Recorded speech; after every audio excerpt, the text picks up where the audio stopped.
बहुत बहुत नमस्कार और एक बार फिर से स्वागत है आपका career couch with Shubhankar Bhattacharya. दोस्तों, कोरोना ने कुछ ऐसा बुरा वक्त हम लोगों को दिखाया है कि कोई भी कार्यक्रम को निर्धारण करना अपने आप में एक बहुत बड़ा युद्ध हो चुका है। जी हां, पिछले कुछ सप्ताह में करियर काउच की पूरी टीम कोरोना ग्रसित हो गई, लेकिन ये आप दर्शकों की शुभकामनाएं थी, आपकी दुआएं थी कि हम वापस आज अपने शो को शुरू कर पा रहे हैं। दोस्तों, पिछले बार हमने जब बात की थी तो हम बात कर रहे थे मेन फ्रेम एजुकेशन सिस्टम की, जिसमें डॉक्टर अमृता दास जी बात कर रहे थे कि आपके पास कौन कौन से आयाम हैं, आपके पास कौन कौन से फील्ड हैं, किस किस ऑप्शंस में आप जा सकते हैं।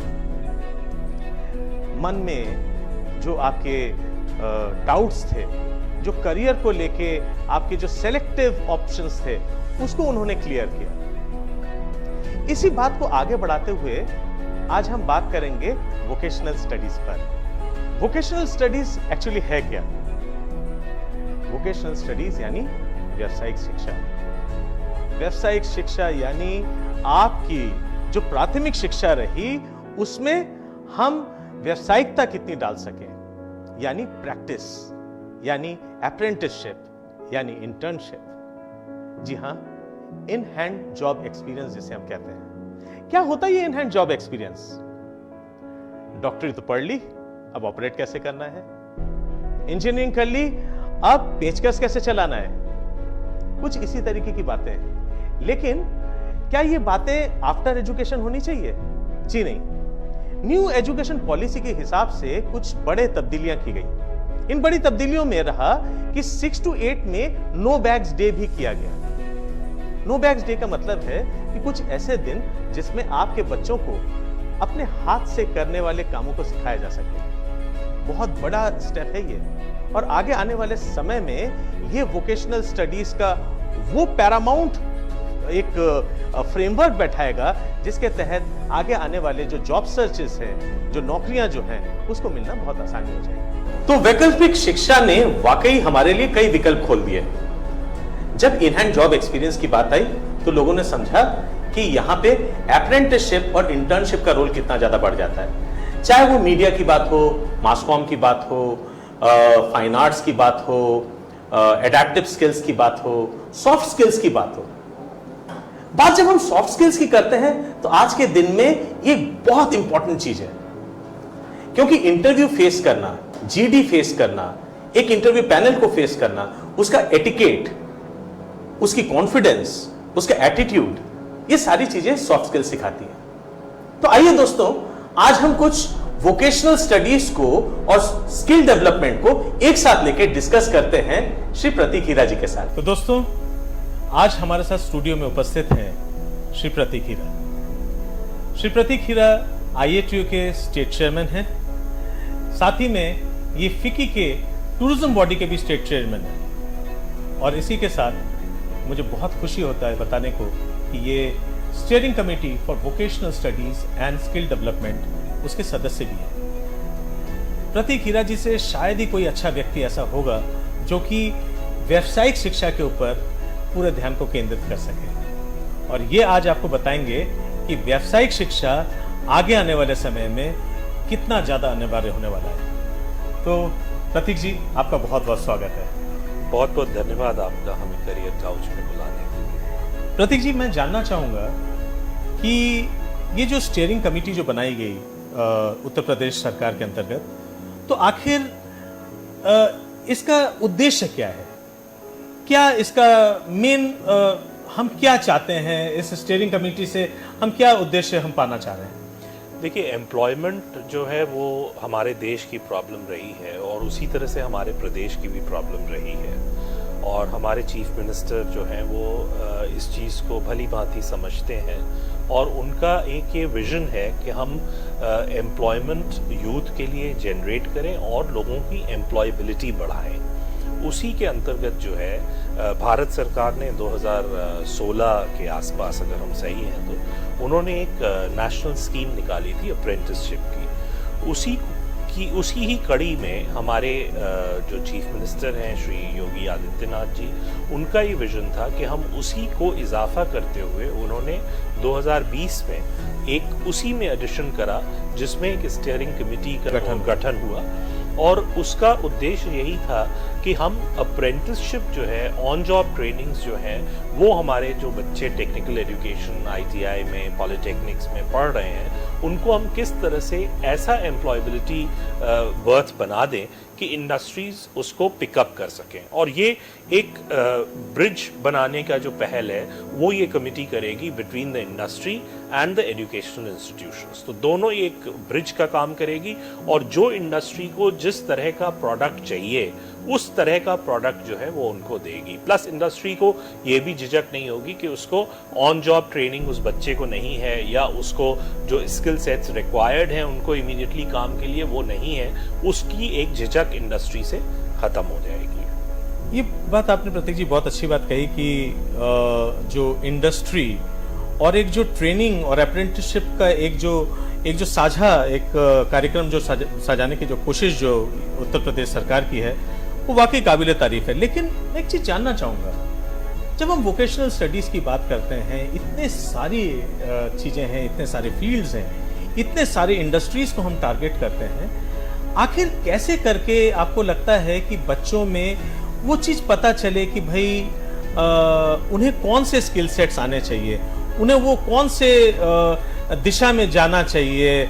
जैसे सोचिए कि किसी को अगर इंजीनियरिंग का है तब तो 6 से 8वीं तक के बच्चों को इसमें सम्मिलित किया जा रहा है, तो आपको लगता है कि आगे चल के ये वाकई ये कुछ और कारगर हो सकता है? बिल्कुल, ये बहुत ही एक अच्छी पहल है जो नई एजुकेशन पॉलिसी में जो इंट्रोड्यूस हुई है उसमें आई है, जहां पर हम एक इंट्रोडक्टरी लेवल स्किल सेट्स का, वोकेशन का एक बच्चे को हम बता दे रहे हैं। वो ज़रूरी नहीं है कि जब हम बच्चे को बता रहे हैं कोई स्किल सेट्स तो वो सिर्फ उसके वोकेशन के लिए हम बता रहे हों, ये ज़रूरी कतई नहीं है, पर कम से कम वो बच्चा अवगत हो जा रहा है कि किस तरह की अपॉर्चुनिटीज़ आगे उसके लिए खुलने वाली है, और वो डिसाइड कर सकता है कि हमें फर्नीचर डिज़ाइन में जाना है, और उससे कई सारी सिर्फ ये क्राफ्ट कोर्सेज ही नहीं है, पर वो डिसाइड कर सकता है क्या हमें इंजीनियर बनना है, क्या हमें मेडिकल फील्ड में जाना है, क्या हमें, और अगर वो इन चीज़ों में नहीं भी जाना चाहता है तब भी ये एक लाइफ सेट्स भी हैं जो हमें एक रोजमर्रा की जिंदगी में बेसिक्स जो आने चाहिए। और हमें ये याद है कि हमारे बचपन में हमारे स्कूल में हमको कारपेंट्री का काम सिखाया गया, या हमें इस तरह के इलेक्ट्रिकल चीज़ों का काम सिखाया गया। वो सिर्फ आज हमारे लिए एक लाइफ सेट की तरह से वो काम आ रहा है, और एक हमारी रोजमर्रा की जिंदगी में उसका हम फायदा उठा रहे हैं, भले ही हम उस वोकेशन में न गए हों।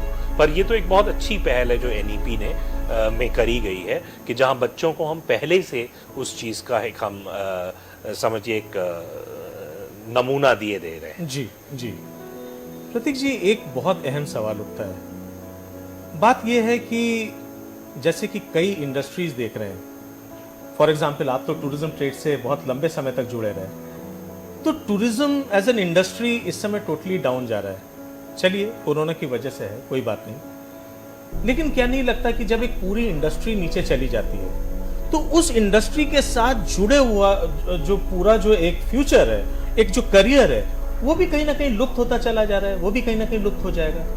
देखिए, इसको ये दो तरीके हैं देखने के, इसमें कोई दो राय नहीं है कि सेंटिमेंट्स बड़े डाउन हैं। इंडस्ट्री के तो जितने डाउन हैं वो है ही हैं, पर उससे ज़्यादा जो हमारे बच्चे इस इंडस्ट्री से रिलेटेड कोर्सेज कर रहे हैं, मास्टर्स डिग्री प्रोग्राम्स कर रहे हैं, बैचलर्स डिग्री प्रोग्राम्स कर रहे हैं, या डिप्लोमा कोर्सेज कर रहे हैं टूरिज्म में, वो सबसे ज़्यादा आहत हैं, क्योंकि उनको अपना फ्यूचर जो है वो काफ़ी डार्क में दिख रहा है। पर यहाँ पर हमें थोड़ा सा इसको पॉजिटिव और एक सकारात्मक ढंग से सोचने की जरूरत है कि ये पीरियड एक ब्रेक का पीरियड है जिसमें हम अपने स्किल सेट्स बना सकते हैं। आने वाला जो समय है जिसको हम पोस्ट कोविड समय कहेंगे, ये हम सब जानते हैं, और ये चीज जग जाहिर है कि हम ये वायरस से विजय पाएंगे। कुछ जल्दी देश पा जाएंगे, कुछ देर में पाएंगे, कुछ तमाम परेशानियों से गुजर के पाएंगे, वो एक अलग बात है। पर ये कहना कि ये वायरस हमारे साथ जीवन भर चलेगा, ये एक शायद गलत चीज़ है। कई सारी वायरसेस, कई सारी समस्याएं इस तरह की आई और वो सब पे हमने विजय पाया और हम आज उससे उभर गए। पर ये जो दौर है, ये ब्रेक का जो दौर है, या इसको एक सबैटिकल कहें, फोर्स सबैटिकल कहें, यहाँ पर बच्चों को स्किल सेट्स अपने डेवलप करने की जरूरत है। जो आने वाला समय है वो इतना आसान नहीं होगा, जहां पर हमें मल्टीटास्किंग स्किल फोर्स की जरूरत पड़ेगी। अभी तक जो प्री कोविड का समय था वहां पर सब चीजें नॉर्मल चल रही थी, एक काम के लिए हमारे पास एक जना होता था। लेकिन प्रतीक जी, मैं ये चीज जानना चाहूंगा कि ऐसा नहीं लगता कि कहीं ना कहीं हर एक उद्योग, या अगर मैं स्पेशली अगर आपकी टूरिज्म की बात कहूं, तो कहीं ना कहीं वो भी सरकारी उदासीनता की कहीं शिकार हो रही है। कहीं ना कहीं उनको एक सपोर्ट चाहिए था, एक बैक सपोर्ट चाहिए, ताकि वो इंडस्ट्री कम से कम टिकी रहे, बिल्कुल चलती रहे। उससे कोई दो राय नहीं है। उसमें हम अगर हम इंडस्ट्री की तरफ से बात करें तो शायद वो सपोर्ट होना चाहिए था।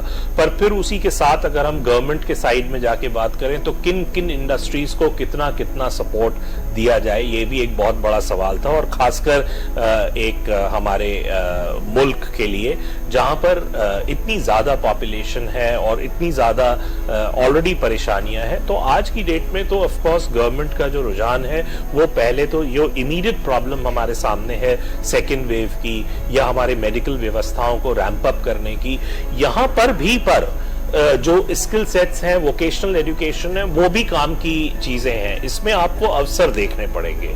जो बच्चे आज ये सोच रहे हैं कि उनके लिए करियर्स नहीं है, तो हमारे पास एम्प्लॉयमेंट की नहीं बल्कि एम्प्लॉयबिलिटी की प्रॉब्लम है।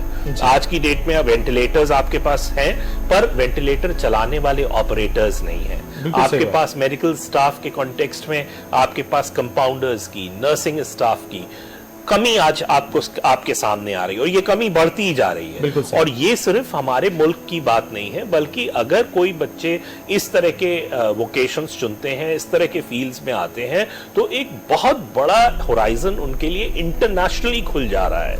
बहुत सही बात है दोस्तों। जैसे कि प्रतीक हीरा जी ने कहा कि जैसे ही हम यहाँ पे जब मेडिकल और इसकी जब बात करते हैं, तो आज अचानक पोस्ट कोविड और कोविड एरा ने एक नया एक और उद्योग को एक जन्म दिया, जो था टर्शरी फील्ड। ये जो टर्शरी यानी जो पैरामेडिक्स के जो फील्ड थे, या जो टर्शरी हेल्थ केयर की जब मैं हम बात करते हैं, तो उसमें आज के दिन में एक बहुत बड़ा डिमांड है। देखते देखते आज लोग ये समझ रहे हैं कि नर्सिंग अब हर कोई एएनएम और जीएनएम नहीं कर सकता, हर कोई बीएससी नर्सिंग नहीं होगा, हर कोई एमएससी नर्सिंग नहीं होगा, लेकिन नर्सेस की जरूरत अगर मेडिकल फील्ड में देखी जाए तो ये बढ़ती चली जा रही है और बढ़ती जाएगी। तो प्रतीक हीरा जी, मैं जानना चाहूंगा, क्योंकि आपने हेल्थ केयर की बात आप बीच में लाए, क्या अब वो समय आ चुका है जब हम वो जो कम्युनिटी हेल्थ वर्कर्स जिसको कहते हैं, अब उनको भी हम लेजिटिमेट करने लग जाएं?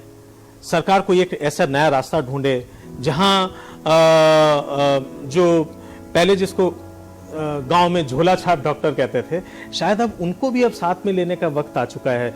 शायद कहीं उनसे भी अब हमें हाथ मिलाएं, क्योंकि इस समय हमें सर्विस देने वाले लोगों की बहुत जरूरत है। अगर आप वैक्सीनेशन की ड्राइव देखें तो ये एक बहुत ह्यूज ड्राइव है हमारे मुल्क के लिए। ये कोई छोटी मोटी ड्राइव नहीं है जहां पर आपने एक छोटे से मुल्क को वैक्सीनेट कर दिया।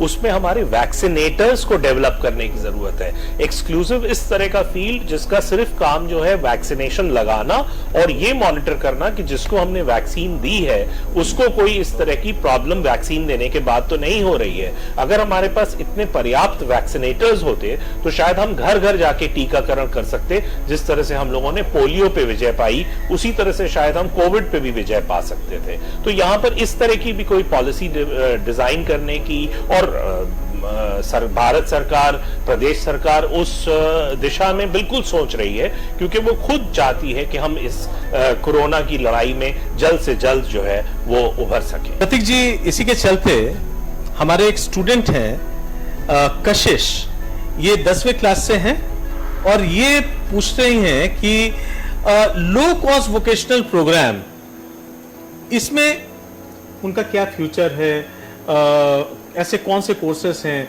जिस पर वो ध्यान केंद्रित कर सकती हैं? Hello sir, I am Kashish Sharma. I am in class 11 and looking for a low-cost vacational program which can also make my future strong. Thank you. देखिए, बहुत अच्छा सवाल कशिश ने पूछा है, पर कशिश से हमारा यही कहना होगा कि कोई भी कोर्स करने से पहले आपको कम से कम अपना रुझान भी देखना पड़ेगा।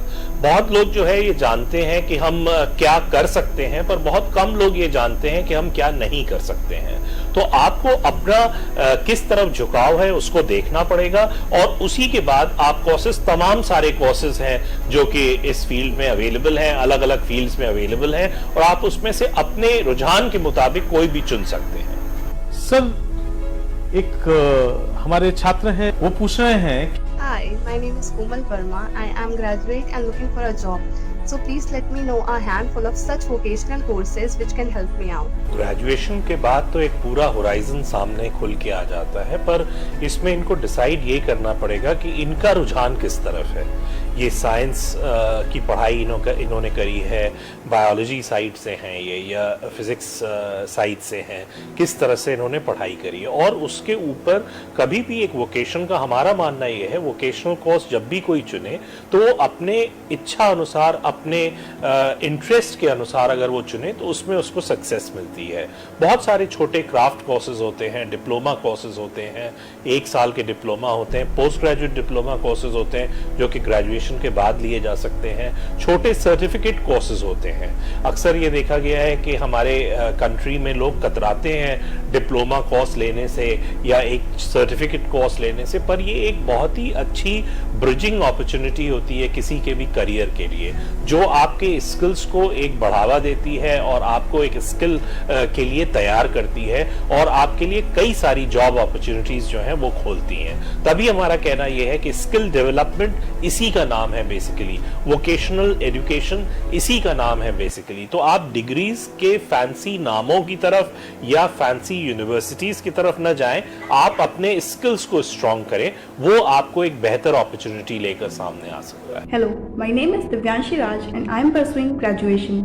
Can you please help me with the skill sets that are required for better placements? Skill set को किसी एक फ्रेमवर्क में या ब्रैकेट में रखना शायद गलत होगा। आज के दौर में हम एक मल्टीटास्किंग एम्प्लॉयमेंट की तरफ जा रहे हैं, जहां पर किसी भी एम्प्लॉई से हमारा ये अपेक्षा होगी, हमारी ये रिक्वायरमेंट होगी कि वो कई सारे काम जो है वो एक एम्प्लॉयर के लिए कर सके। कॉस्ट कटिंग की भी यहाँ पर बात होती है, और यहाँ पर बात ये भी होती है कि आज की डेट में क्योंकि बिजनेसेस के पास पोस्ट कोविड ईरा में इतना ज्यादा पैसा जो है वो देने के लिए, शायद इतने लोगों को एम्प्लॉय करने के लिए शायद वो अपॉर्चुनिटी नहीं होगी, तो वहां पर वो लोग ज्यादा अव्वल नंबर पर आएंगे जिनके पास, जो मल्टीटास्किंग होंगे, कई सारे काम जो है वो कर सकेंगे। मिसाल के तौर पे हो सकता है कि आप अकाउंट्स में स्पेशलाइज करते हो, पर अगर उसके साथ सोशल मीडिया मार्केटिंग स्किल्स आपके पास है, कुछ सॉफ्ट स्किल्स हैं, वीडियो डेवलपमेंट की स्किल्स हैं, या इस तरह की बहुत सारी व्लॉगिंग करने की स्किल्स हैं, क्रिएटिव राइटिंग की स्किल्स हैं, तो वो एम्प्लॉय ज्यादा बेनिफिशियल होगा। फॉरेन लैंग्वेजेस हैं, तो अगर 2 लोग इंटरव्यू देने के लिए आए हैं और एक जना जो है वो एक फॉरेन लैंग्वेज जानता है, सोशल मीडिया स्किल्स हैं, और हमारी मेन रिक्वायरमेंट एक अकाउंटेंट की है, तो वो अकाउंटेंट जो ये दोनों चीजों से इक्विप्ड है वो हमारे लिए ज्यादा बेनिफिशियल है दैन उस कैंडिडेट के जो सिर्फ अकाउंटेंट का काम जानता है।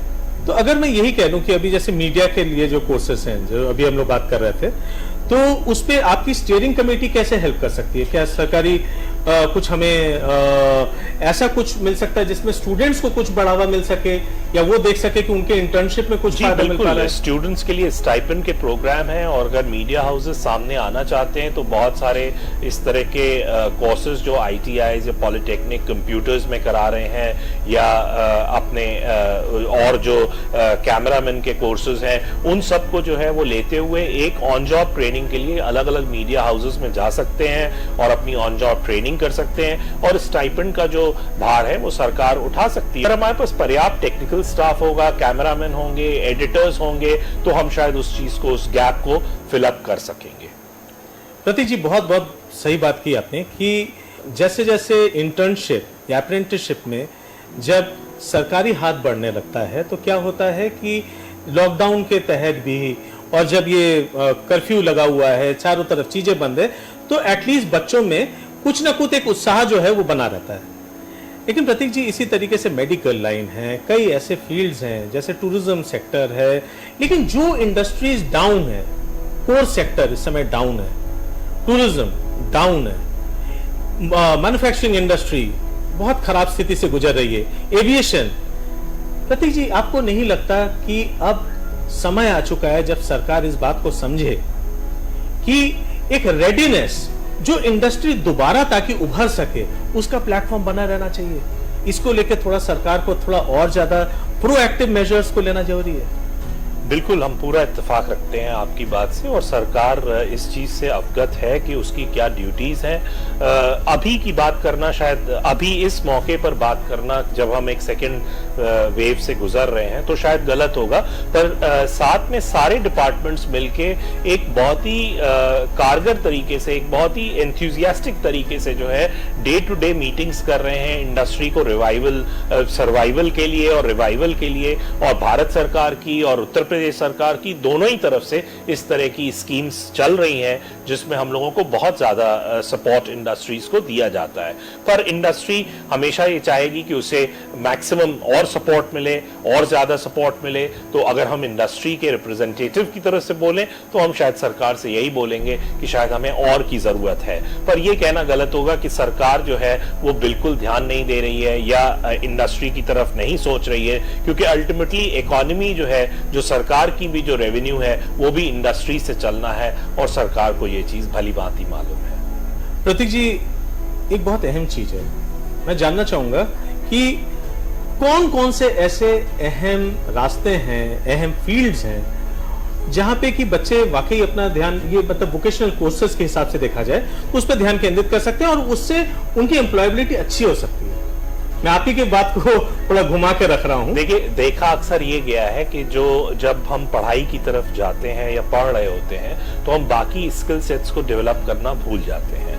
हमारा ये मानना है और हमारा ये सुझाव भी है कि वो स्टूडेंट्स जो पढ़ रहे हैं, उनकी 2 महीने की छुट्टियां होती हैं या उनके यूनिवर्सिटीज बंद होती हैं, या आजकल का जैसा माहौल है कि बहुत सारी जगहों पर छुट्टियां बहुत पहले घोषित कर दी गई हैं, इसमें आप बहुत सारे ऑनलाइन कोर्सेज ले सकते हैं, जिसमें से ऑफ कोर्स लैंग्वेज कोर्सेज हैं। आप अपने को फॉरेन लैंग्वेज से इक्विप कर सकते हैं, आप social media skills, soft skills में आप कर सकते हैं, जैसे क्रिएटिव राइटिंग की अभी आपने बात करी, क्रिएटिव राइटिंग की तरफ आप और अपना रुझान कर सकते हैं। तो सब्जेक्ट एजुकेशन तो एक है ही है, पर ये जो हॉबी कोर्सेज हैं ये काफी हद तक आपके वोकेशन को एक दिशा दे देते हैं, और आप बहुत जल्द उस वोकेशन, फिर आप वोकेशन की तरफ बढ़ने लगते हैं और आप ये डिसाइड कर लेते हैं कि आपका रुझान किस फील्ड की तरफ है। प्रतीक जी, एक और क्वेश्चन है, इनका पूछना है कि अगर कोई आर्ट साइड का कोई स्टूडेंट है, उन्हें लिखना बहुत पसंद है, राइटर बनना चाहता है इस तरीके से, तो इसमें क्या कोई गवर्नमेंट का कोई सपोर्ट है? क्या कुछ ऐसा है जिसमें वो स्क्रिप्ट राइटिंग या इस पर से, तो उस पर कुछ अप्रेंटिसशिप या इसमें क्या गवर्नमेंट को सपोर्ट देती है? तमाम सारे यूनिवर्सिटीज, इंस्टीट्यूशंस क्रिएटिव राइटिंग पे, मास मीडिया में, सोशल मीडिया मार्केटिंग पर, इस पे बहुत सारे कोर्सेज जो हैं वो चलते हैं, और इस तरह के कई सारे मीडिया हाउसेस हैं जो अप्रेंटिसशिप पे लेते हैं। जो हमारे ITI के बच्चे हैं या हमारे पॉलिटेक्निक के बच्चे हैं, उनका अप्रेंटिसशिप का जो स्टाइपेंड है वो भी भारत सरकार और उत्तर प्रदेश सरकार मिलके देती है। तो स्टाइपेंड का भी जो भार है वो इंडस्ट्रीज पे या हमारे मीडिया हाउसेस पे या जिस भी आप जहां पर ऑन जॉब ट्रेनिंग करते हैं उन पे नहीं होता है। तो हमारा जो मकसद है वो ये होना चाहिए कि हम किस तरह से अच्छा हैंड्स ऑन एक्सपीरियंस करें और हम जल्द से जल्द एक एम्प्लॉयबिलिटी की तरफ बढ़ सकें और अपने को एम्प्लॉयबल बना सकें। प्रतीक जी, मैं लास्ट में एक चीज, छोटी सी बात जानना चाहूंगा। मुझे जहां तक पता चला, अयोध्या को डेवलपमेंट में उसमें भी शायद आपकी बहुत बड़ी हिस्सेदारी मानी जा रही है, और आप शायद एक सलाहकार के तौर पर यूपी गवर्नमेंट के अयोध्या के डेवलपमेंट में काफी मदद भी कर रहे हैं। तो मैं जानना चाहूंगा कि रिलीजियस टूरिज्म, इसके माध्यम पे आपको क्या लगता है, क्या अयोध्या एक बहुत बड़ा एक एस्पेक्ट बनने वाला है आगे चल के वोकेशनल प्रोग्राम्स के लिए भी, टूरिज्म प्रोग्राम के लिए भी? बिल्कुल, हम समझते हैं अयोध्या कई सालों में एक पहला ऐसा टूरिस्ट डेस्टिनेशन है जो भारत ने बनाया है इतने बड़े वे से। और एक ये ऐसा डेस्टिनेशन था जो कि नेचुरल हिट था, पर उसका तिरस्कार किया गया था। कुछ पॉलिटिकल वजहें थी, कुछ सिचुएशंस इस तरह की थी, पर उसके बाद अगर अयोध्या में जितने भी डेवलपमेंट हो रहे हैं वो सारे कुछ प्रॉमिस करते हैं एम्प्लॉयमेंट के लिए। जो वहां पर लोकल यूथ है, जो वहां पे रहने वाले लोग हैं, उनके पास आज कोई भी इस तरह का व्यवसाय नहीं था, पर आज उनके पास पर्यटन से जुड़ने का बहुत सारे और जो डेवलपमेंट्स अयोध्या में हो रहे हैं, अयोध्या के इर्द गिर्द हो रहे हैं, उससे जुड़ने की एक बहुत बड़ी अपॉर्चुनिटी जो है वो हमारे सामने है। और आने वाले 2 साल के अंदर हम अयोध्या को एक नया टूरिस्ट डेस्टिनेशन, एक नया एम्प्लॉयमेंट जनरेशन का एक मॉडल बनाकर सामने शायद ला सकेंगे। बहुत बहुत धन्यवाद प्रतीक जी, आपका करियर काउच विद शुभंकर भट्टाचार्य पर आने पर। आशा करता हूं कि आने वाले समय में एक बार फिर हम आपको स्टूडियो पे देख पाएंगे और हम बार बार आपके पास आते रहेंगे, ताकि आप हमारे छात्रों को, हमारे भविष्य को एक उजियाला दिखा सकें, उनको एक आशा की वो किरण दिखा सकें जिसको देखते हुए वो अपने भविष्य को उसको और सुधार ला सकें, उसमें और सुधार कर सकें। तो प्रतीक जी बहुत बहुत धन्यवाद, बहुत बहुत धन्यवाद आपका हमें यहाँ पर बुलाने के लिए। Thank you. तो दोस्तों, ये था आज का एपिसोड करियर काउच विद शुभंकर भट्टाचार्य। तो कैसा लगा आज का एपिसोड, ये बताना मत भूलिएगा, और अपने फीडबैक्स के लिए मत भूलिए नीचे दिए गए नंबर पर आप हमसे संपर्क साध सकते हैं। एक बार फिर से मैं आपको याद दिला दूं, कामा centre of excellence Facebook page पर जाइए, लाइक एंड सब्सक्राइब करिए, और यस, इमेज टुडे नेटवर्क और लाइव टुडे नेटवर्क के चैनल पर आप हमारे एपिसोड्स की रिकॉर्डिंग भी देख सकते हैं, और प्लीज उस पर लाइक एंड सब्सक्राइब भी करें। आगे आने वाले समय में हम आपके करियर के हर एक पहलू को आपके सामने लाएंगे। तो दोस्तों, कैसा लगा आपको आज का एपिसोड? आज हमने वोकेशनल ट्रेनिंग और स्किल डेवलपमेंट और एनईपी के ऊपर ढेर सारी बातें करी है। तो आज से हम हर एपिसोड में आपसे एक सवाल पूछेंगे और हम उम्मीद करते हैं कि हमें ढेर सारी जवाब मिलता रहे। तो आज का एपिसोड का सवाल है कि एनईपी होता क्या है और किसने एनईपी को बनाया है। तो दोस्तों, नीचे दिए गए contact numbers and email ID पे ज्यादा से ज्यादा आंसर्स भेजिए हमें, और आपके भेजे हुए आंसर्स में से 3 लोगों को मिलेगा सरप्राइज गिफ्ट। सो मिलते हैं नेक्स्ट एपिसोड पर career couch with Shubhankar Bhattacharya. Thank you.